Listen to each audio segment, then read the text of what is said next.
온 사람들을 우리 이웃으로 만들어가지고 우리의 이 생산력도 높이고 국부도 창출해야 되는데 우리가 이렇게 살고 있어요, 지금. 이거를 우리가 뜯어 고치지 않는 한 우리는 선진국이 될 수가 없습니다. 그렇게 하면서 우리가 옛날로 돌아가 봅시다. 옛날뿐이 아니에요. 제가 미국에 이 상무관을 3차례 했습니다. 한 10년 했어요. 마지막 번에 갔던 게 2004년도에 갔는데 그때는 뭐 제 한 얼마 못 있어서 이제 이 본부에서 빨리 들어와서 뭐 딴 일 맡으라 그래서 들어왔습니다만은 그때도 우리가요 청국장 끓여 먹으면 옆집에서 신고하고 그랬습니다. 우리도 그렇게 냄새나는 나라입니다. 뿐만 아니라 우리 마늘도 냄새나는 그런 겁니다. 우리 냄새나는 건 얘기 안 하고 남들 냄새난다는 얘기만 하고 있단 말이죠. 그리고 우리가 옛날에 얼마나 가난했습니까? 그게 얼마나 됐습니까? 얼마 안 됐거든요. 그런데 지금 외국에서 뭐 어떤 이제 특정한 나라 얘기하면 뭐 하지만 어디 오면은 야, 니네 나라에 밥이나 먹냐? 니네 나라에 텔레비전 있니? 뭐 이런다고요. 이게 얼마나 부끄러운 일입니까? 그죠? 그래서 저 이 얘기하면 저 열받아서 이제 더 이상 얘기 안 하고 그건 나중에 또 말씀을 드릴게요. 그래서 아까 이 변화에 대한 얘기 제가 많이 했습니다. 무지하게 중요하다는 얘기했어요. 그래서 그런 거 관련되는 거 몇 가지 제가 정리해 놨는데요. 자, 변화라는 게 뭐냐? 미래가 우리 생활에 침투해 오는 과정이다. 그런데 그 침투해 오는 과정인데 거기에 적응을 못하면 쇼크를 받는다. 그게 알빈 도플러가 얘기하는 미래 쇼크의 가장 핵심되는 부분입니다. 변화에 적응 못하면 우리 쇼크 걸려서 죽는다 이런 얘기입니다.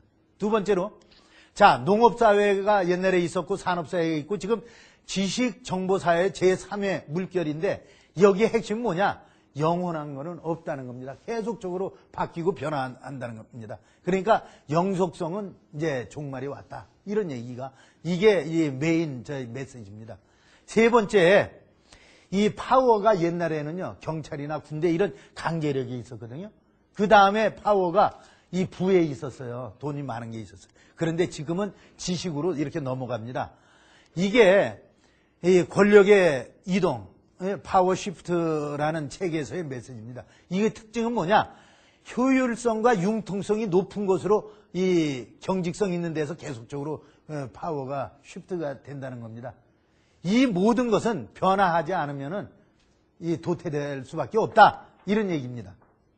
이 피터 드러커는 이렇게 얘기했습니다. 혁신이라는 게 뭐냐? 이노베이션. 변화한다는 게. 완벽에 이르려고 애쓰는 자기 쇄신의 과정이다. 그러니까 이것이 안 되면 물건이 다 안 된다는 얘기입니다. 우리가 요즘에 글로벌 이렇게 얘기 안 하면 쪼다한 것 같습니다. 기업을 할 때는 글로벌 경영이라고 이렇게 얘기하잖아요. 그죠?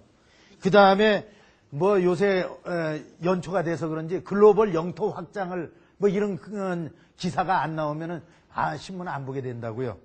또 어떤 언론 매체의 프로에 글로벌 코리안이라는 것도 저 우연히 봤습니다. 그 다음에 요새는 막걸리의 세계화도 이루어지고 있고 뭐양 글로벌이라는 게 너무 많아요. 그런데 그때 얘기하는 글로벌은 해외에 나가는 거예요, 전부. 그죠? 해외로 나가는 그런 개념입니다. 근데 제가 얘기하고 싶은 건 이 글로벌이 꼭 해외에 나가는 것뿐이 아닙니다. 두 가지 의미가 있어요. 하나 나가는 거예요. 원래 글로벌은 뭐에 대칭되는 개념이냐면 폐쇄된 거에 개방의 뜻이었잖아요. 개방이라는 건 나가는 것도 있지만 들어오는 것도 있어요. 들어오는 것 중에서 제가 얘기하고자 하는 거는 글로벌이 뭐냐?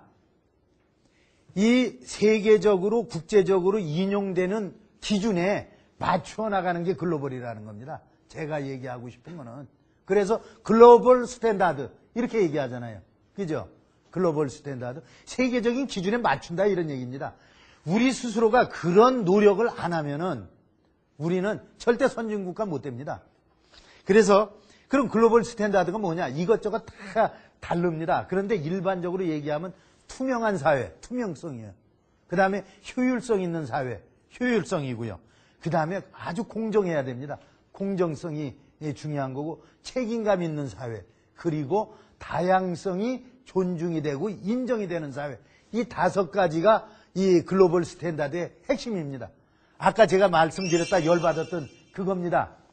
그러니까 우리가 이 글로벌을 해외에 나가는 것만 생각하면요. 남에 대한 배려도 있을 수 없고 타협할 줄도 모르고 자기 중심적으로만 되고 문화적으로 인종적으로 그런 다양성에 대한 이 수용 능력이 많이 떨어진다 이런 얘기입니다. 이쁘죠? 어떻습니까? 이 할머니인데요. 맥주 6잔 먹고 나면요. 보세요. 이렇게 됩니다. 이게 무슨 뜻이냐? 보는 시각에 따라 다르다는 거예요. 자기 이 생각만 고집하지 마라. 제가 많은 얘기했어요. 그죠? 이렇게 되지 마십시오. 이 주위에서는 지금 현재 가전 부분의 거는 전체 매출의 10%도 안 됩니다. 그럼 뭐 하고 있느냐? 에너지 쪽, 의료기기 쪽, 물산업 쪽으로 사업 영역을 바꿨어요. 그게 뭐냐? 조직을 대표하시는 그런 CEO분의 입장으로서 앞으로 미래에 도래할 그런 프로모션과 유데이터의 그런 시대를 어떻게 그러한 변화를 어떻게 어떻게 생각을 하시는지, 그리고 이러한 변화가 또 무역에 대해서 어떤 영향을 미칠 수가 있는지 생각을 듣고 싶습니다. 이제는 우리가 하드웨어, 제조업 제품 이것만 갖고는 안 됩니다. 그래서 이제 문화적인 제품, 소프트웨어 뭐 이런 쪽으로 이 무역도 발전해야 된다는 거죠.